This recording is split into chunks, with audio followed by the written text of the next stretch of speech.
Bonjour à tous et bienvenue dans Le Passage, le podcast qui parle d'adolescence autrement. Je suis Laure, je suis médecin, maman et la créatrice de l'univers Le Cœur Net sur les réseaux sociaux et en newsletter. Aujourd'hui, on va parler d'un sujet qui concerne énormément d'adolescents, mais aussi beaucoup de parents, l'acné. C'est un motif fréquent de consultation et un vrai sujet de mal-être pour certains jeunes, et pourtant il est encore trop banalisé. Alors qu'en réalité, derrière ces simples boutons, il peut y avoir de la gêne, de la honte, un vrai impact sur l'image de soi. Dans cet épisode, j'ai le plaisir d'accueillir le docteur Dima, dermatologue et autrice du super compte Insta Dr Skin qui démystifie la dermato. Ensemble, on va comprendre ce qui provoque l'acné, ce qui peut l'aggraver et surtout comment on peut agir. On va parler des traitements, des modes de vie, du sommeil, du stress, de l'hygiène, etc. Et on va surtout parler du rôle des parents. Que dire ou ne pas dire, comment réagir et pourquoi on peut vraiment aider notre ado à traverser cette période sans en rajouter. Ce podcast est rendu possible grâce au soutien de La Roche-Posay, avec qui je collabore dans une volonté commune d'informer et de sensibiliser autour de l'acné à l'adolescence. Allez, je vous souhaite une bonne écoute.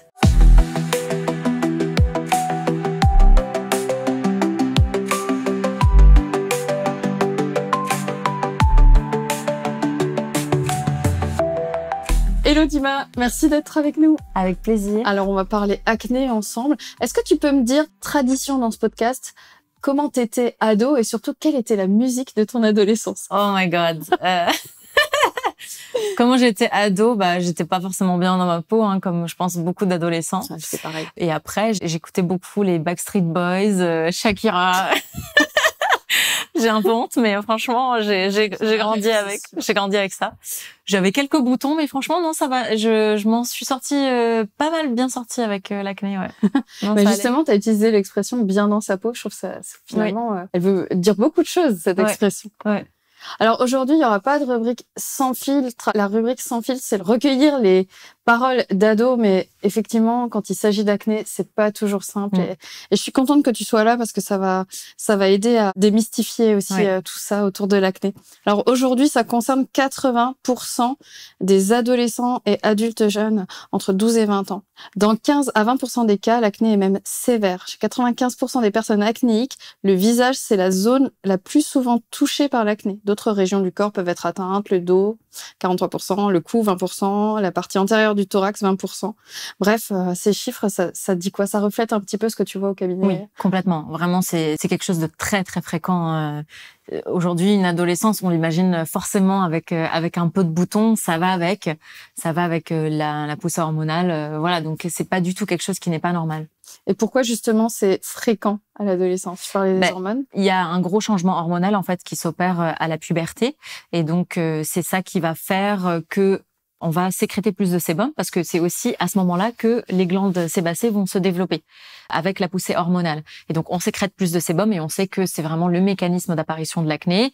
Et ensuite, ce sébum, quand il s'accumule de façon importante, parce que si la peau va venir s'épaissir, ça va être la meilleure nourriture pour les bactéries et c'est ça qui va faire qu'on va avoir beaucoup de sébum, une peau qui est épaisse, il va s'accumuler et en plus, ça va être la meilleure nourriture pour créer de l'inflammation derrière. Donc voilà, c'est pour ça qu'on le voit beaucoup pendant l'adolescence. Et donc, on parle de causes multifactorielles, parce que tu parles de bactéries, etc., mais il y a aussi les hormones, la génétique. Voilà, donc ça, c'est vraiment le mécanisme d'apparition de l'acné. Et puis ensuite, pourquoi ça apparaît? Donc ça apparaît parce qu'il y a les hormones, mais ça peut aussi être prédisposé génétiquement. On sait aussi que dans certaines familles, il y a des acnés qui vont apparaître de façon plus sévère.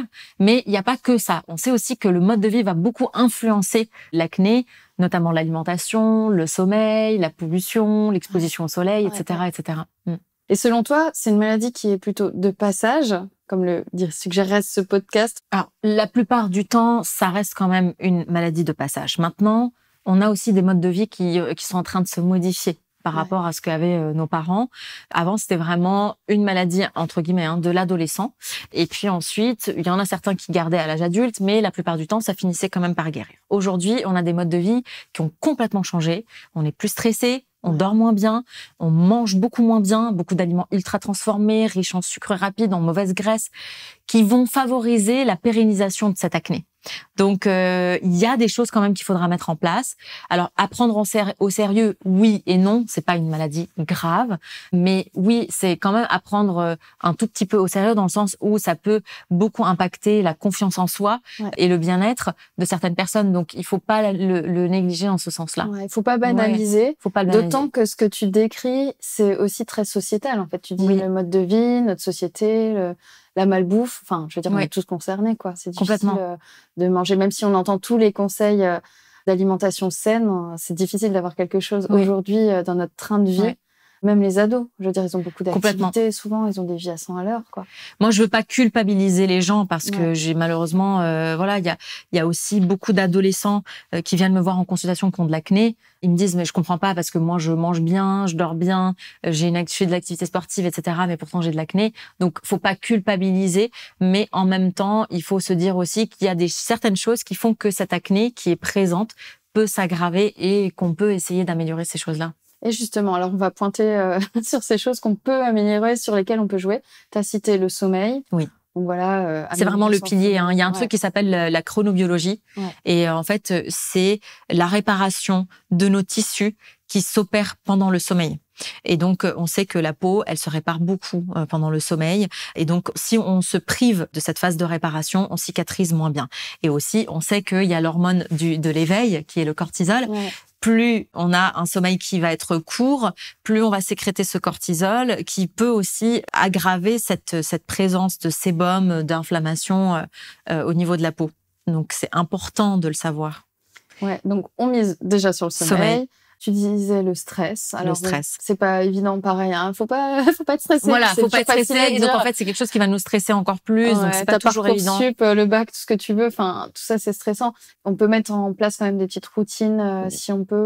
Moi, je pense que il faut, enfin, je sais pas comment ça peut se passer dans l'éducation, mais en tout cas, que ce soit à la maison ou même dans les écoles, mettre en place des cours qui font qu'on peut mieux gérer en fait ce stress-là. Voilà, apprendre à accepter certaines choses, apprendre à ne pas tout maîtriser, à ne pas tout contrôler, pour aider aussi à un lâcher prise qui doit se faire en fait dès le plus jeune âge.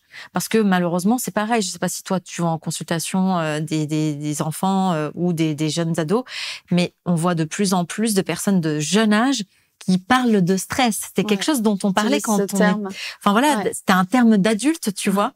Et je trouve que même si on peut pas toujours dire faut pas stresser. Non, faut pas dire faut pas stresser. Faut dire comment je gère. Comment je gère le côté voilà, j'arrive pas à tout contrôler, j'arrive pas à tout maîtriser. Ouais, en tout cas, je me dis en tant que soignant ou parent ou accompagnant de jeunes, peut-être mettre des mots déjà. Qu'est-ce que tu ressens?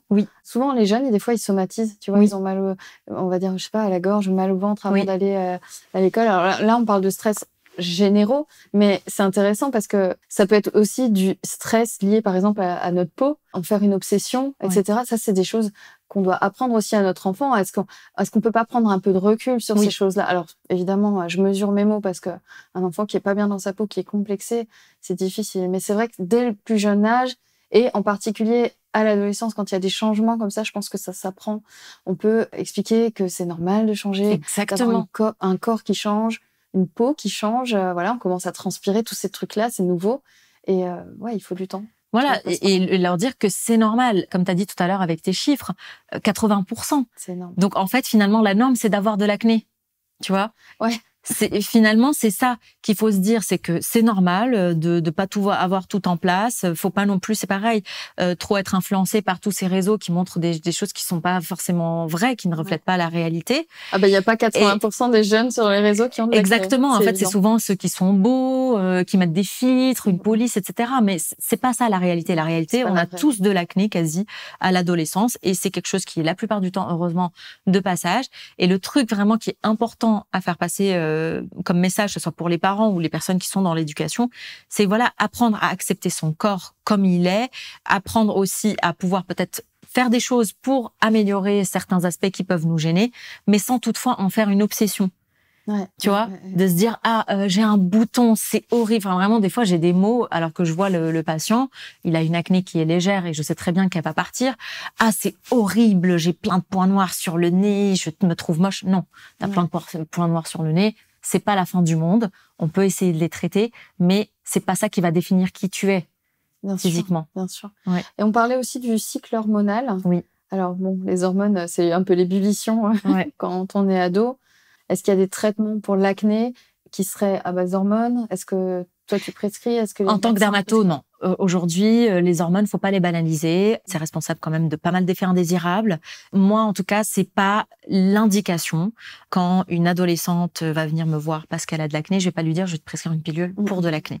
Après, évidemment, il y a d'autres dermatos qui fonctionnent différemment, hein, parce que on peut chanter un petit peu ça.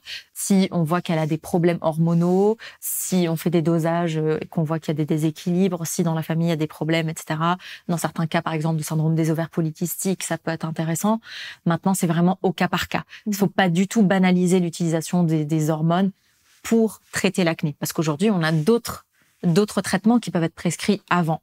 Donc vraiment, c'est quelque chose qui se discute au cas par cas. Ok. Oui. Et donc, tu parlais enfin de l'alimentation. Oui. L'alimentation, alors, bon, on est à l'ère du tout préparé, hyper sucré, hyper transformé. Oui. Voilà. Est-ce que tu peux nous donner un petit résumé des recommandations, on va dire, anti-acné?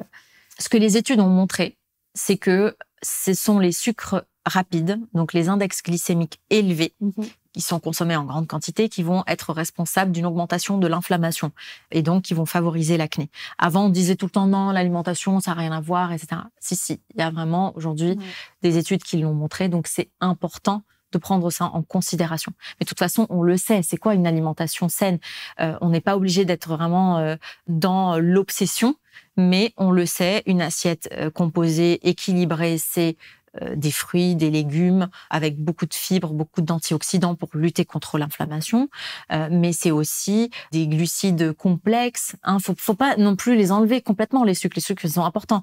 Mais c'est vraiment les sucres rapides dans les aliments ultra transformés qui sont pas bons. Et puis aussi les graisses saturées, donc les mauvaises graisses, les fritures par exemple. Donc une fois de temps en temps, si on se fait plaisir, pourquoi pas? Faut pas être dans la frustration. Maintenant, faut pas que ça soit quelque chose de régulier, parce que c'est la régularité d'une mauvaise alimentation qui va créer une inflammation chronique ou qui va aggraver cette inflammation chronique. Donc, ce que je dis à mes patients, soyez pas dans la frustration, vaut mieux se faire plaisir de temps en temps, mais que ça soit pas en grosse quantité et que ça soit pas régulier. Faut pas que ça soit la base de votre alimentation. Et tout ce qui est dans les sachets, tout ce que vous ne trouvez pas finalement dans la nature, il faut s'en éloigner le plus possible. Et justement, des fois, les jeunes, mais les moins jeunes, c'est pareil, on a des comportements, on va dire, qui sont favorables à de l'acné. Je pense notamment au maquillage, démaquillage, lavage de visage, ce genre de choses. Est-ce que tu peux nous dire les erreurs à pas commettre? L'erreur numéro 1, c'est de chercher dès l'adolescence à se maquiller. Vraiment. Ça, c'est pour moi un no-go.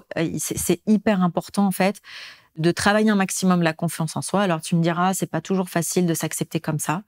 Effectivement. Mais je trouve que justement, c'est pareil. On parlait des réseaux, mais ça a généralisé l'utilisation des produits sur le visage et ça a banalisé l'utilisation de ces produits-là.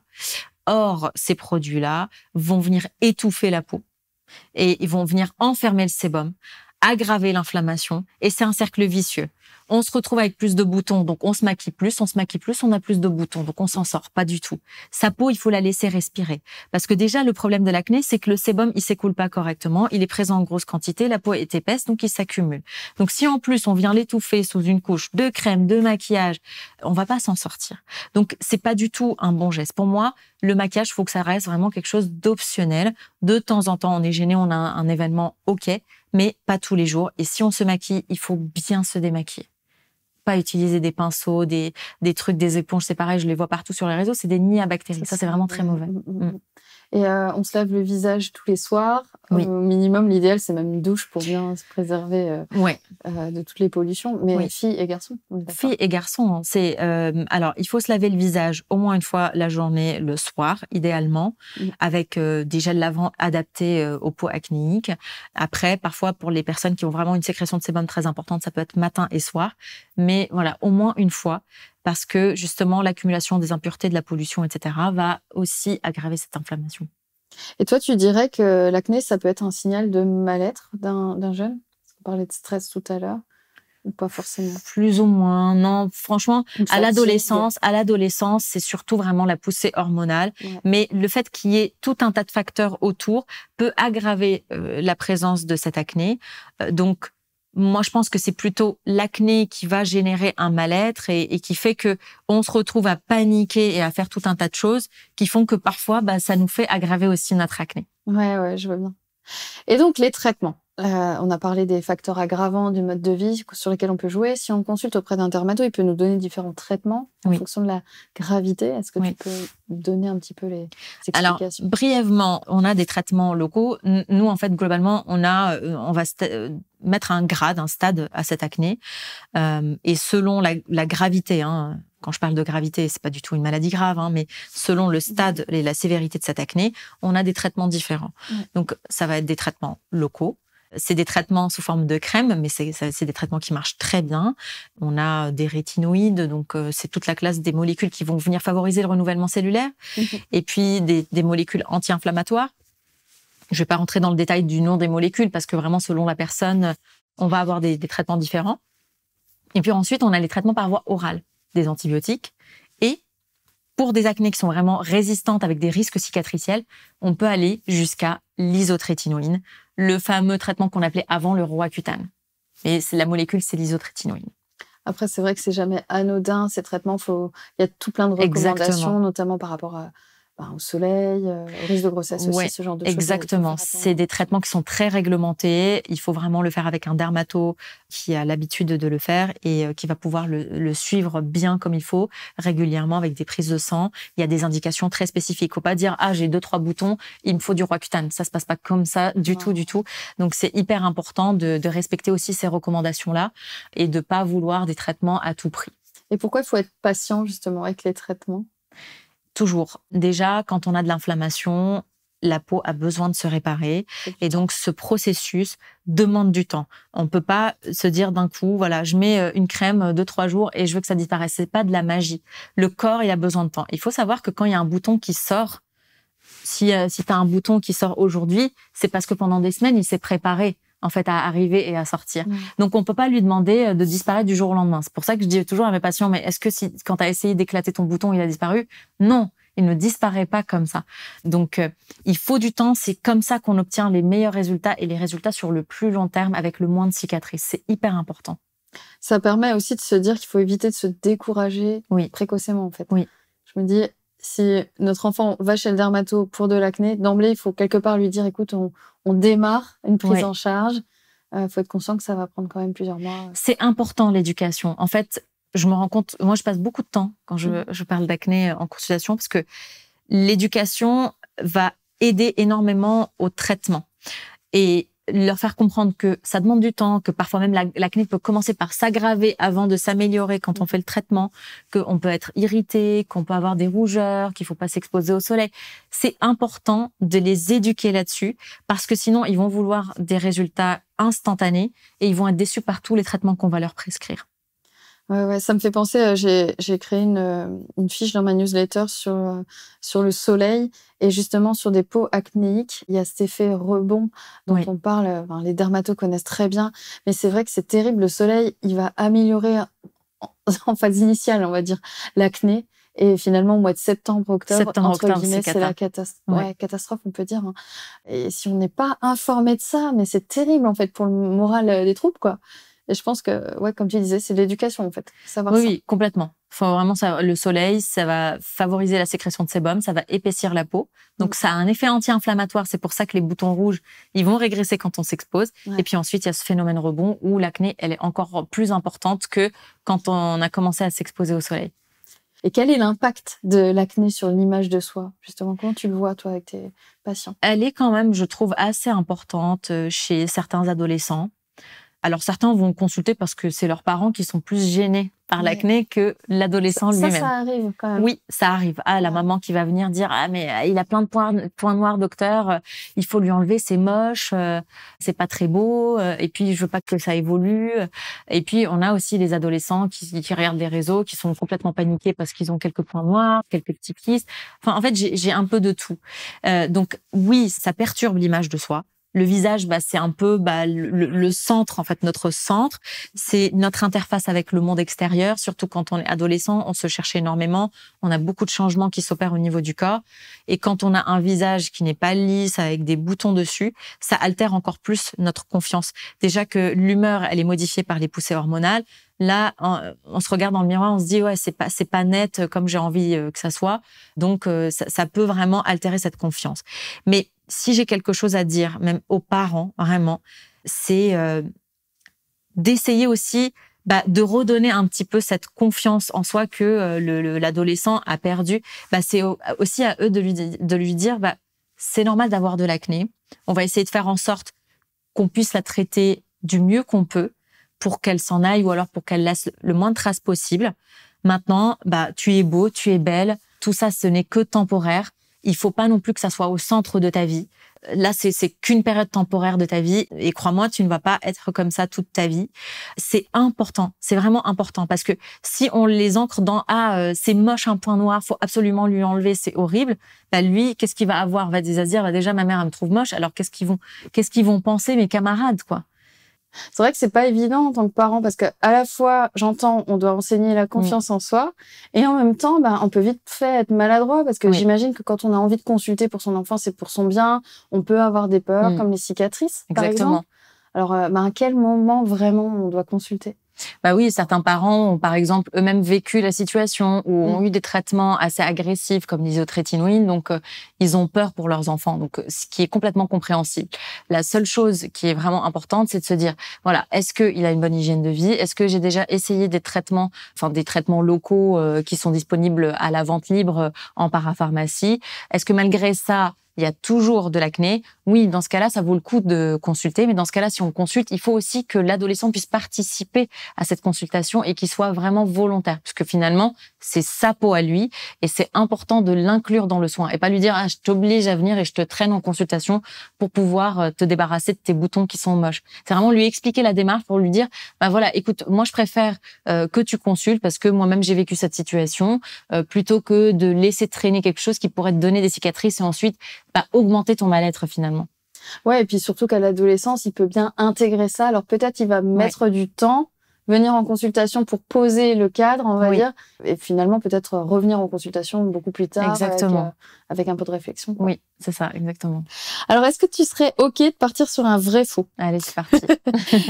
Alors, vrai ou faux? Coller un patch miracle, ça guérit les boutons en 24 heures. Alors, les miracles, ça n'existe pas. Voilà. Pour l'instant, on n'a pas été au courant de ça.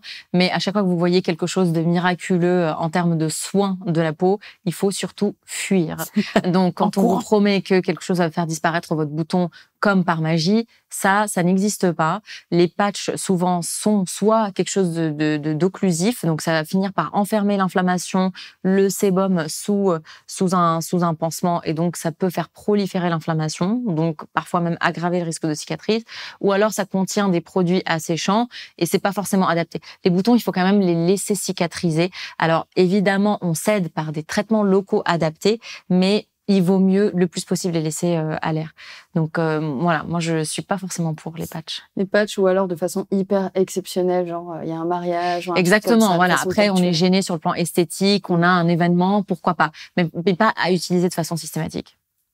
Vrai ou faux, mettre du dentifrice ou du citron sur un bouton, c'est efficace? Alors, non, ça vraiment. Dentifrice, tout ce qui est remède de mon grand-mère, pareil, on le laisse dans sa salle de bain, dans sa cuisine. Le citron, c'est pour faire de la salade, pour faire des vinaigrettes, mais c'est pas du tout pour son visage. Et le dentifrice, encore moins, parce que c'est pas du tout adapté à la peau. Les dentifrices, c'est pour les dents. Et ça contient des produits qui vont être asséchants, allergisants, qui peuvent créer des irritations et surtout qui vont pas régler le problème de l'acné, de l'inflammation. Et le citron, lui, il faut encore plus faire attention parce que c'est très acide sur une peau qui est déjà irritée. Ça peut créer de l'inflammation et ça peut augmenter le risque de cicatrices et de taches. Donc vraiment, il n'y a aucun des deux qui est une bonne solution. Une fake med encore. Fake med, ouais. Vrai ou faux, l'alcool désinfecte bien les boutons? Alors, l'alcool, ça désinfecte, ça c'est certain. On n'a pas besoin de désinfecter ces boutons. Les boutons, ce n'est pas sale. L'acné, ce n'est pas sale. Il faut arrêter avec cette idée-là. oui, il y a des bactéries, mais c'est une inflammation chronique. Il faut prendre ça plus comme un déséquilibre du microbiote de la peau qu'une infection aiguë. Donc, si on désinfecte avec de l'alcool, on va enlever les mauvaises bactéries, ça c'est bien, mais par contre, on va enlever aussi les bonnes bactéries qui aident à cicatriser. Donc, c'est pas forcément une bonne idée. Les bactéries de notre corps, microbiote intestinal, on en parle beaucoup. C'est hyper important. Cutané, c'est la même Il chose. est hyper important. Ouais. Donc, on les préserve. Exactement. Vrai ou faux, plus je gomme, plus ma peau est nette?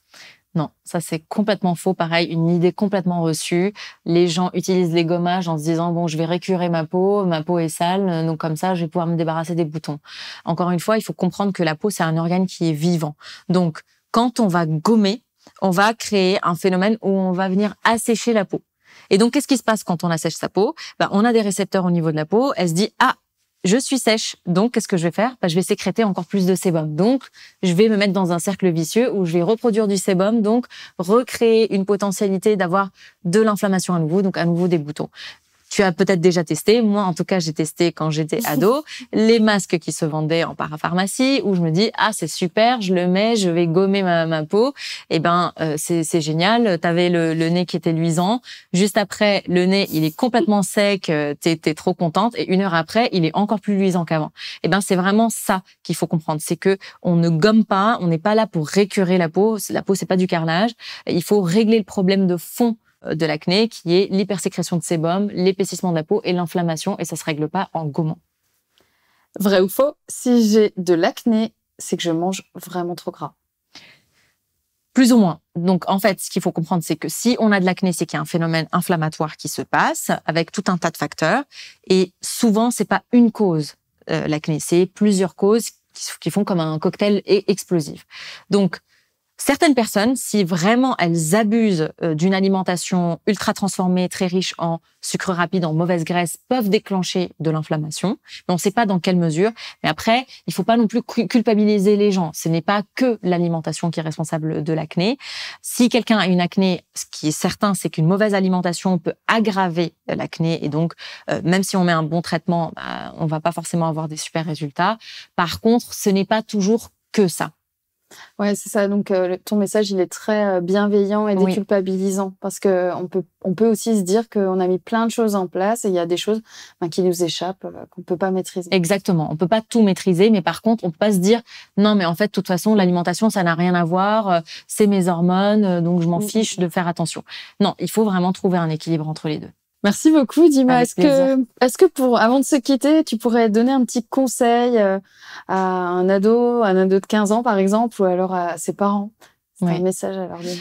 Le message vraiment le plus important, c'est ce que j'ai dit tout à l'heure. Il ne faut pas du tout se définir par de l'acné. On n'est pas un bouton. On est une personne. On a une personnalité. On a un physique. L'acné, la plupart du temps, pendant l'adolescence, elle est temporaire et heureusement. Maintenant, il faut vraiment comprendre que aujourd'hui, nos modes de vie sont plus toxiques que ce qui se passait avant. Et donc, évidemment, notre hygiène de vie va forcément impacter l'état de notre peau en général, qu'on parle de l'acné ou qu'on parle d'autre chose. Donc, c'est important de ne pas se définir par ça. Et donc, c'est important aussi de garder confiance en soi et se dire que c'est temporaire, mais en même temps de se dire, je peux faire des choses pour faire en sorte que ça ne s'aggrave pas. En tout cas, on va suivre tous tes conseils et on va aussi suivre tes conseils sur les réseaux sociaux. Est-ce que tu peux me dire où on peut trouver tout ton travail? Oui. Alors, donc, j'ai mon compte Instagram qui s'appelle Dr Skin. C'est un compte où je fais des vidéos pour informer sur la santé et les soins de la peau. Et donc, vous pouvez me suivre sur ce compte-là. J'aide aussi à débunker aussi les fausses informations qui circulent sur les réseaux parce qu'il y en a vraiment beaucoup et il y en a plein qui s'improvisent spécialiste de la peau et ça c'est vraiment très très compliqué, surtout quand on est ado et je le vois notamment dans l'acné énormément parce que justement chacun y va de son conseil. Donc voilà, faut pas hésiter à aller faire un tour et puis s'abonner. On va aller s'abonner et puis je vous mets toutes les infos dans les notes de cet épisode. N'hésitez pas à mettre des petites étoiles, à mettre des commentaires. Merci Dima, c'est hyper précieux, hyper bienveillant. À tout bientôt. À bientôt. Merci d'avoir écouté cet épisode. Si vous êtes arrivé jusque-là, c'est peut-être qu'il vous a plu. Alors, n'hésitez pas à vous abonner à ce podcast, à lui laisser un avis 5 étoiles et un commentaire pour qu'il voyage davantage. Retrouvez-moi sur Le Cœur Net, posez vos questions, partagez votre expérience et échangez avec une communauté franchement bienveillante. Et si vous voulez du concret, du précis, du vraiment utile au quotidien, inscrivez-vous à ma newsletter santé dans les notes de cet épisode. Au programme, des tips, des docs, des recommandations médicales et psy pour vous éclairer et surtout vous aider vraiment.